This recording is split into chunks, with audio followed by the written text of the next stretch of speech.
अस्सलामुअलैकुम, मैं हूं इमरान वसीम। नाज़रीन, सियासी ख़बरों से व्लॉग का आगाज़ करने की बजाय आज जुमे का दिन जो पाकिस्तान और फेडरल कैपिटल को भारी पड़ा है, इस्लामाबाद की इमाम बारगाह में मस्जिद में जुमा नमाज के दौरान जो ख़ुदकुश हमला हुआ है, इस सुसाइड अटैक से मुतल्लिक बड़ी अहम तफसीलात हैं जो प्रोग्राम में आपके साथ हम शेयर करेंगे। और ये तफसीलात आपकी खिदमत में पेश करने के बाद कि जो ख़ुदकुश हमला आवर था वो मस्जिद तक कैसे पहुंचा, तो इसके बाद हमारे ब्लॉग की जो दीगर अहम ख़बरें हैं जिनका ताल्लुक़ पाकिस्तान के पॉलिटिकल कैनवस पे है। और अगर पाकिस्तान के पॉलिटिकल कैनवस की बात करें तो आज एक बड़ा ब्रेक थ्रू हुआ है। जो एक डेडलॉक चला आ रहा था, उस डेडलॉक से मुतल्लिक क्या बड़ी पेशरफ्त हुई है। और फिर एक बात बार बार दोहराई भी जा रही थी और एग्जैक्टली वही हुआ है जो कहा जा रहा था। गर्दनों में सरिया और फिर उस सरिये का गर्दन से निकल जाना, ये सारी तफसीलात आगे चल के आपकी खिदमत में पेश करेंगे। लेकिन प्रोग्राम का आगाज़ करने से पहले आपसे दरख्वास्त के चैनल को सब्सक्राइब कर लें, बेल आइकॉन का बटन प्रेस करें, वीडियो पसंद आए तो इसे लाइक और शेयर ज़रूर कीजिएगा। तो अफसोसनाक ख़बर से अपने ब्लॉग का आगाज़ करते हैं। नाज़रीन, जुमे का दिन और आप जानते हैं कि जुमे के दिन नमाज जुमा के दौरान जो है मसाजिद में आम दिनों की निस्बत मामूल से ज़्यादा रश होता है। बहुत बड़ी तादाद में लोग जो है वो जुमे की अदायगी के लिए मसाजिद का रुख करते हैं। तो इस्लामाबाद का नवाही इलाका है तरलाई इमाम बारगाह, जहाँ पर लोग जुमे की नमाज के लिए मौजूद थे, एक ख़ुदकुश हमला आवर आता है और वो अपने आप को उड़ा देता है, जिसके नतीजे में अब तक के जो सरकारी फिगर हैं, यानी जो सरकार की तरफ से दादोशुमार बताए गए हैं, 31 अफराद जो है वो शहीद हुए हैं और 150 से ज़ायद जो है वो ज़ख्मी बताए जा रहे हैं। लेकिन ये जो दादोशुमार हैं, इनके बढ़ने का ख़दशा भी ज़ाहिर किया जा रहा है और जो इतलात आ रही हैं वो ये बताया जा रहा है कि ये नंबर इससे बढ़ सकते हैं, ये नंबर इससे ज़्यादा हैं। अब जितने भी कैपिटल सिटी के हॉस्पिटल्स हैं वहाँ पे इमरजेंसी लगा दी गई है। जो जाए हादसा है वहाँ पे एक मुकम्मल कॉर्डन ऑफ कर दिया गया है और इस अटैक से पहले फायरिंग भी सुनी गई। अब इस अफसोसनाक वाक़े के बाद जो उलमा कौंसल हैं, उलमा कौंसल के उलमा इजहार यकजहती के लिए पहुँच गए। सदर साहब की तरफ से, वज़ीर आज़म की तरफ से, सियासी जमातों के सरबराह की तरफ से, Pakistan bar council, supreme court bar की तरफ से इस वाक़े की भरपूर मज़म्मत की गई। लेकिन इतलात ये आ रही हैं कि ये जो हमलावर आया था खारजी था, यानी अफ़गानिस्तान से ताल्लुक़ था, दहशतगर्दों से ताल्लुक़ था। कई मरतबा अफ़गानिस्तान गया, वहाँ पे तरबियत हासिल की और कुछ अर्सा पहले ही इसकी अफ़गानिस्तान से पाकिस्तान वापसी हुई थी। मज़ीद इस सिलसिले में जो तहकीकात हैं वो की जा रही हैं। अब आप ये देखें नाज़रीन कि ये जो खारजी हैं, दहशतगर्द हैं, मासूम लोगों को निशाना बनाते हैं। सिक्योरिटी फोर्सेस का मुकाबला चूँकि नहीं कर सकते, तो ये जो अवाम, नहत्ते मासूम अवाम है, ये सॉफ्ट टारगेट हैं। तो सॉफ्ट टारगेट को जो है वो निशाना बनाया गया और कितने लोग शहीद हुए, ज़ख्मी हुए। क्या ऐसे लोगों को जो तालिबान का नाम इस्तेमाल करते हैं, इन्हें मुसलमान कहा जा सकता है? तो फिर रियासत का बयानिया ठीक है ना कि ऐसे लोगों को जहन्नम हासिल करना चाहिए, इनके साथ बातचीत नहीं, इनके साथ लड़ना चाहिए।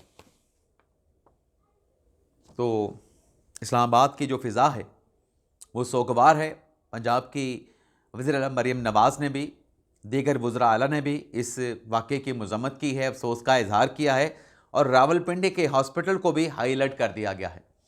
और जब मैं ये प्रोग्राम रिकॉर्ड कर रहा हूँ नाज़रीन, पेम्स हॉस्पिटल में शहरियों की बड़ी तादाद मौजूद है, पॉलीक्लिनिक में भी ज़ख्मियों को खून का अतिया देने के लिए। तो ये जज्बा है अवाम का कि हॉस्पिटल में खून अतिया करने के लिए पहुँच गए ज़ख्मियों के लिए। अब सियासी ख़बरों पे आते हैं, पॉलिटिकल सेगमेंट पे। सबसे पहले तो नाज़रीन आपको ये बताएं कि जो आज एक मुलाकात होनी थी अचकज़ई साहब के साथ, वज़ीर आज़म शहबाज शरीफ साहब की, ये मुलाकात नहीं हो सकी। लेकिन अब कन्फर्मेशन इस मुलाकात से मुतल्लिक ये है, क्योंकि ये एक बड़ी अहम मुलाकात होगी और इस मुलाकात को सियासी हवाले से बड़ा अहम जो है वो करार दिया जा रहा है। क्यों अहम करार दिया जा रहा है? इसमें कहा जा रहा है कि जो बार बार हुकूमत की तरफ से मुज़ाकरात की ऑफ़र की जाती है, लेकिन अपोजिशन उस मुज़ाकरात की ऑफ़र को एक्सेप्ट नहीं करते उस तरीके से, या मुज़ाकरात का जो अमल है वो उस तरीके से ट्रिगर नहीं हो पाता जो कि होना चाहिए था अपोजिशन के साथ, सियासी मुखालफिन के साथ। तो अब आइंदा हफ्ते इस बात का मतलब जो रिपोर्ट हुआ है कि वज़ीर आज़म अचकज़ई साहब के साथ मुलाकात करेंगे और इस मुलाकात में मुज़ाकरात का रास्ता बनेगा, मुज़ाकरात की ऑफ़र करेंगे वज़ीर आज़म शहबाज शरीफ साहब। तो जो सियासी डेडलॉक है, मुख्तलिफ जो पॉलिटिकल इश्यूज़ हैं, उस पर सियासी डेडलॉक का जो है वो ख़ात्मा होगा। और उसमें ये बताया जा रहा है कि इस मुलाकात में अचकज़ई साहब अपने गिले शिकवे करेंगे वज़ीर आज़म शहबाज शरीफ से।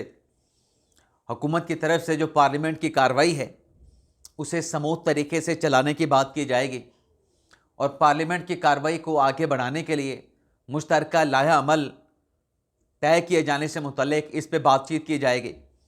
तो इस मुलाकात को सियासी डेडलॉक के ख़ात्मे और मुज़ाकरात के आगाज़ के सिलसिले में एक पॉजिटिव ब्रेक थ्रू के तौर पे देखा जा रहा है।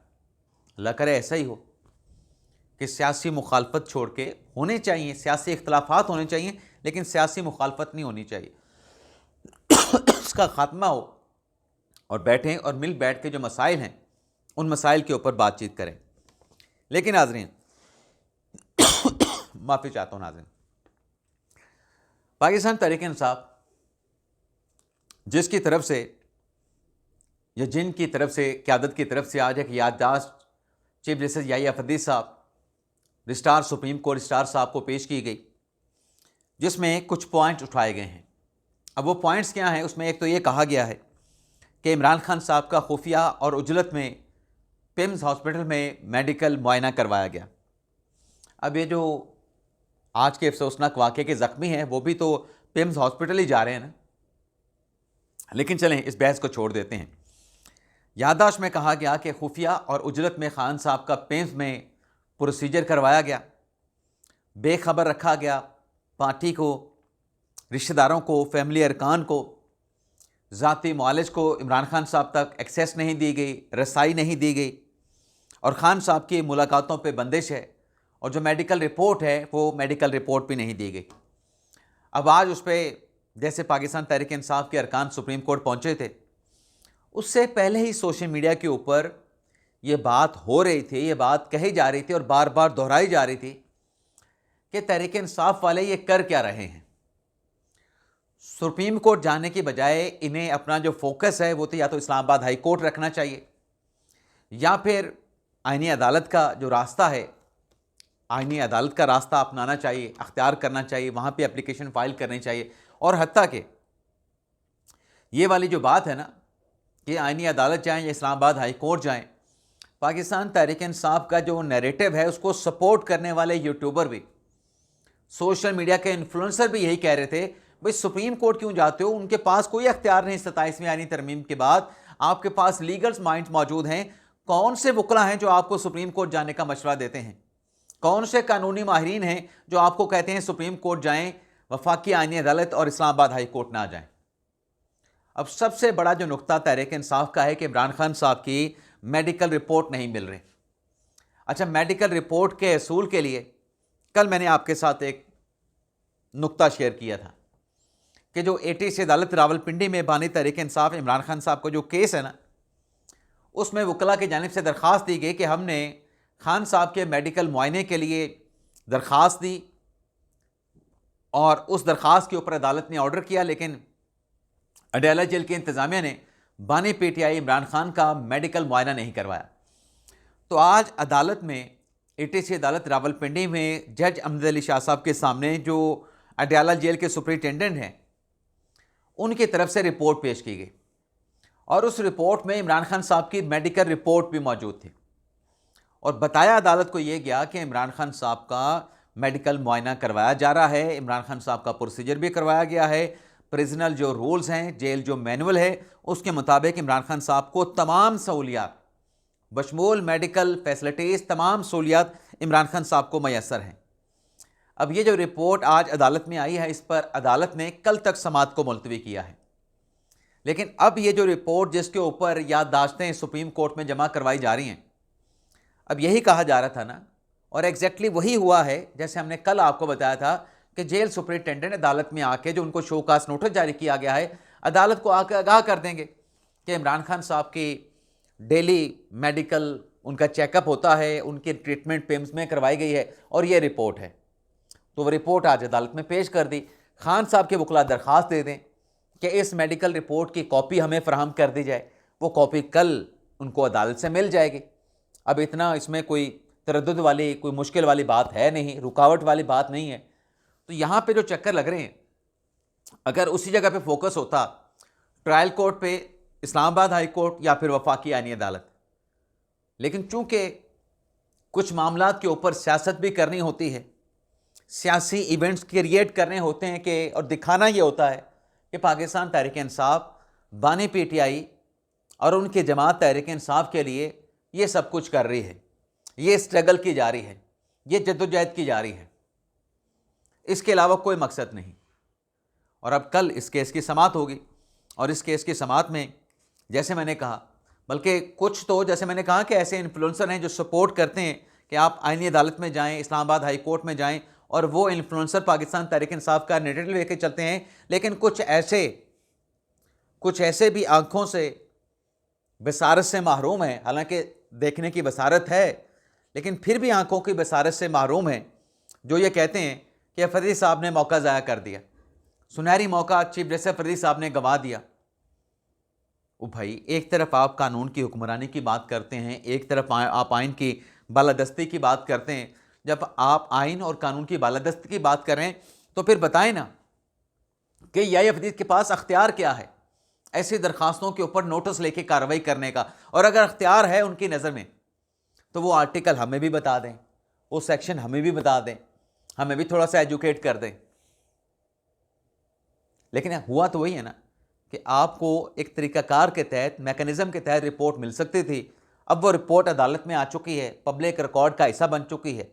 आप कल अदालत में दरख्वास्त दे के रिपोर्ट हासिल कर लें।